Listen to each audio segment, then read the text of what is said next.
네, 축구팬 여러분 안녕하십니까? 다시 한번 또 인사를 드리게 됐습니다. 월드컵 상대팀 조추첨이 완료가 됐고 이제 그룹 H에는 포르투갈, 우루과이, 대한민국, 가나가 위치를 하게 됐고요. 시드 순서상으로 치면 포르투갈, 가나, 우루과이, 대한민국 순서로 배치가 됐습니다. 그래서 사실 일반적인 분석은 달순의 라이브라던가 인스타TV에서 많이 다뤄주실 것 같아서 아무래도 국내 축구에 대한 이야기를 많이 하는 타입이기 때문에 이 상대 팀들을 우리나라 구단들의 프로 구단들의 빗대어서 설명을 하면 좀 좋지 않을까라는 생각이 들어서 이렇게 좀 영상을 만들게 됐습니다. 다만 제가 어제 새벽 5시쯤에 잠이 들었고 이 영상을 어, 지금 오전 10시쯤에 만들고 있는데요. 그래서 지금 목소리가 좀 작을 수 있다는 점을 미리 좀 말씀을 드리면서 시작을 해 보도록 하겠습니다. 자, 먼저 포르투갈 대표팀을 보겠습니다. 포르투갈 대표팀은 뭐 베르나르도 실바, 브루노 페르난데스, 크리스티아노 호날두, 후벤 디아스, 뭐 여긴 적혀있지 않지만 페페, 키퍼에는 후이 파트리시우, 황희찬 선수의 동료인 조세사, 이런 선수들, 정말 좋은 선수들을 다수 보유하고 있습니다.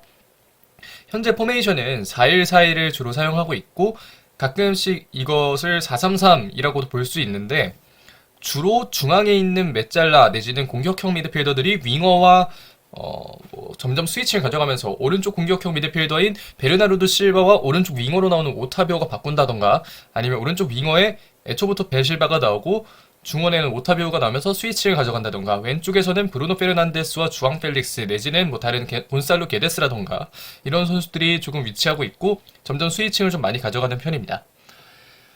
아무래도 페르난도 산토스 감독은 2014년에 벤투 감독이 이제 자리에서 물러난 이후에 새롭게 부임을 하게 된 감독인데 이 감독이 2014년 이후로 지속적으로 계속해서 지금까지 포르투갈 대표팀에서 꽤 오랜 기간 몸을 담고 있습니다. 다만 선수 구성에 비해서 전술적인 능력이 좀 상당히 부족하다라는 평을 듣고 있는데 이 평을 듣는 이유는 호날두도 있고 브루노 페르난데스, 후벤 디아스 물론 후벤 디아스나 브루노 페르난데스 같은 선수들은 뭐 처음부터 이렇게 빛났던 선수들은 아니고 이전에는 막 콰레스마라던가 아니면 지금까지 잘 뛰고 있는 페페 뭐 이런 선수들이 있었지만 이 선수를 데리고 아주 유의미한 성과는 내지 못했다는 것에 좀 빗대어서 그런 평을 듣긴 하는데 제가 다음에 소개해드릴 포르투갈 대표팀과 비슷한 팀은 유의미한 성과는 있었던 팀입니다. 바로 전북현대가 되겠는데요. 전북현대 일류첸코, 백승호, 문선민, 홍정호 뭐 제가 일일이 다 말씀드리지 않아도 정말 좋은 선수들을 다수 보유하고 있습니다. 앞에서 말씀드렸던 포르투갈과 비슷하게 뭐 스위칭을 가져가지는 않지만 4-1-4-1 내지는 4-3-3 포메이션에 상당히 좀 많이 사용을 하고 있고요. 전북현대에서 꽤 오랜 기간 몸담은 감독이 현재 전북현대의 감독을 맡고 있습니다. 다만 이 감독 역시 선수 구성에 비해서 전술적인 능력이 상당히 부족하다라는 평을 듣고 있는데 잘하는 애들 중에 제일 낮은 순위로 올라온 포르투갈은 현재 피파 랭킹 8위로 1포트에서 카타르 제외 가장 낮은 순위를 기록한 국가였습니다. 전북현대도 물론 한때 영광이 있었고 바로 지난해까지의 영광을 보유하고 있는데 올해 여러 가지 문제가 있으면서 성적을 이전처럼 내지는 못하고 있는데 물론 반등할 거라고 강하게 믿고 있지만 아직까지는 성적을 못 내고 있는데 개인적으로 이 부진의 사유는 단 한 가지로 좁혀진다. 네, 저는 사진만 보여드리겠습니다. 누가 문제다 뭐 이런 얘기는 딱히 안 했고요. 자, 어쨌든 포르투갈은 조금 전북현대에 빗대어서 설명을 할 수 있을 것 같습니다. 전통의 강호이기도 하고 좋은 선수를 정말 많이 보유하고 있고요. 자, 그럼 이제 다음으로 우루과이 대표팀에 대해서 살펴보도록 하겠습니다. 먼저 우루과이 대표팀에서 좀 간략하게 소개를 해드리면 전반적인 주전 선수들의 나이가 좀 차 있습니다. 뭐 카바니, 무슬레라 선수는 아주 주전이라고 하긴 좀 그렇지만 무슬레라, 카바니, 뭐 다른 여러 선수들 이런 선수들이 아직까지도 약간의 주전 자리를 좀 차지하고 있다. 뭐 디에고 고디니 주장이기도 하고요. 이 선수들이 아직까지 좀 주전 자리를 차지하고 있다는 점에서 내지는 주전급 자원이라는 점에서 뭐 전반적인 주전 선수들의 나이가 꽤 있다라고 판단을 할 만한 것이 분명히 있다고 좀 생각이 듭니다. 다만 이제 중간중간 좋은 어린 선수들이 꽤 있는데요. 뭐 다르윈 누네스라던가 윙에 있는 뭐 다른 델라 크루즈 뭐 이런 선수들도 상당히 좀 좋은 선수들입니다. 포메이션은 주로 4-4-2 내지는 4-3-3을 기용하고 있는데 중원에 뭐 벤탄쿠르 선수도 있고요. 정말 우루과이 출신의 좋은 미드필더들이 정말 많습니다. 뭐 지금 당장 들리는 이야기도 토트넘의 벤탄쿠르와 손흥민이 맞대결을 할 것이다. 뭐 이런 이야기를 하곤 하는데 좋은 미드필더진을 바탕으로 중원에 투미드를 세워도 흔들림이 많지 않은 경기를 보여주고 있습니다.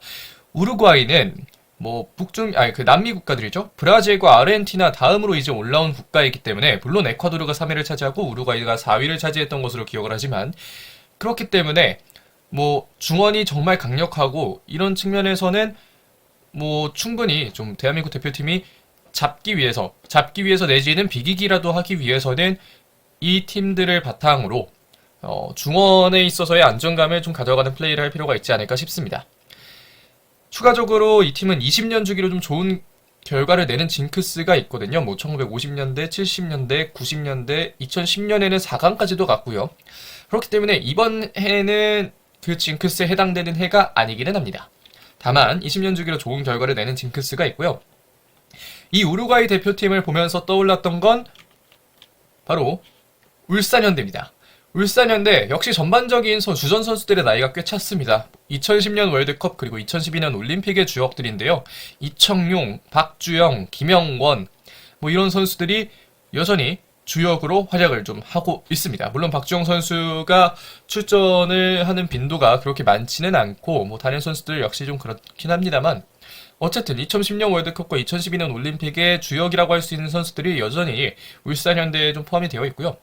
중간중간에 좋은 어린 선수들도 좀 있습니다. 뭐 서령우 아니면 뭐 서령우 내지는 중원에서 보여줄 수 있는 중원은 좀 나이가 있네요. 대신에 윙에 뭐 엄원상이라든지 김민준 이런 좋은 선수들이 꽤 있고 당장 용병 레오나르도 선수 역시 97년생으로 좀 어린 나이에 속하고 있습니다.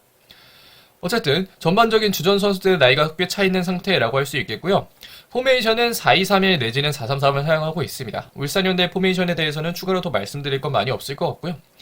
역시 좋은 미드필더진을 바탕으로 한 유기적인 플레이가 빛납니다. 뭐 원두재, 뭐 이규성, 아마노, 뭐 원두재에는 박용우도 들어갈 수 있고 김성준, 뭐 신영민, 다른 뭐 좋은 선수들이 많이 있고요. 홍명보 감독이 10년 주기로 좋은 결과를 내는 홍명보 징크스가 있습니다. 2002년에는 한일 월드컵에서 홍명보 감독이 또 좋은 역할을 해주기도 했고 2012년엔 런던 올림픽이 있었고 올해 2022년인데 올해도 홍명보 감독이 좋은 결과를 낼 수 있을지는 한번 좀 지켜보는 것이 좋을 것 같습니다. 자, 다음으로 소개해드릴 국가는 가나 대표팀입니다. 자, 가나 대표팀 보면요. 꽤 주전 선수들의 나이가 어립니다. 평균 연령이 25.3세인데요. 이 평균 연령은 가장 최근에 소집됐던 연령을 바탕으로 한다는 점을 말씀드리겠고 평균 연령이 25.3세인데 포르투갈의 경우에는 28세, 우루과이의 경우에는 27.3세입니다. 우리 대표팀과 비교해서도 평균 연령은 꽤 어린 편이라고 할 수 있겠고 다만 이제 사이에 경험 많은 베테랑들이 존재합니다. 뭐 아이유 선수라든가 뭐 다른 여러 선수들이 베테랑으로서 팀의 중심을 잡아주고 있고 포메이션은 주로 4-3-3 내지는 4-2-3을 기용하고 있습니다.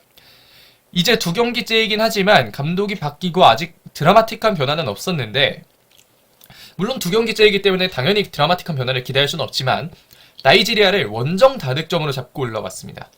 1차전 홈에서 0-0 무승부, 2차전 나이지리아 원정 가서 1-1 무승부를 거두면서 올라왔는데 그렇기 때문에 가나가 지금 완벽한 수준에 올라와 있다라고 하기는 조금 어렵지 않을까 싶습니다.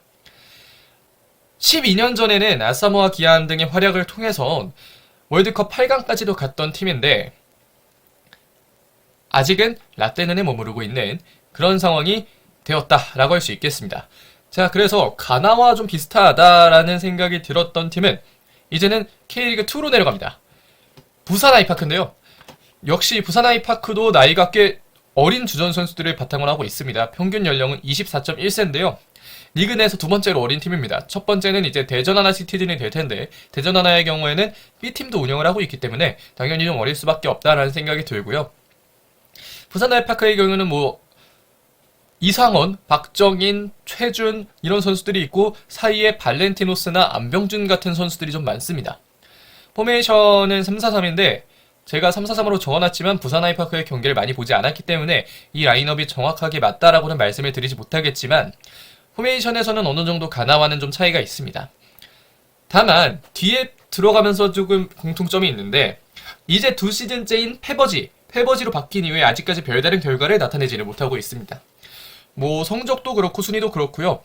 부산 아이파크가 페버지로 바뀐 이후에 아주 좋은 성적을 내고 있다라고 하기는 좀 어려운 것 같고 대우 로얄즈 때는 정말 좋은 팀이었습니다. 아시아 챔피언스 리그 최초로 이제 국내 구단 최초로 부산 아이파크가 좀 좋은 성적을 내기도 했고 물론 이전에 이제 중앙정보부에서 만들었던 구단이 있지만 그 구단의 경우에는 이제 뭐 프로팀이라고 하긴 조금 쉽지 않은 그런 팀이기 때문에 부산 아이파크의 전신인 대우 로얄즈 때는 정말 좋았었는데 지금은 아직 그때의 영광을 되살리지는 못하고 있다는 점이 조금은 가나와의 공통점이 있지 않을까 싶은데 이 역시 이유는 딱 하나로 좁혀집니다.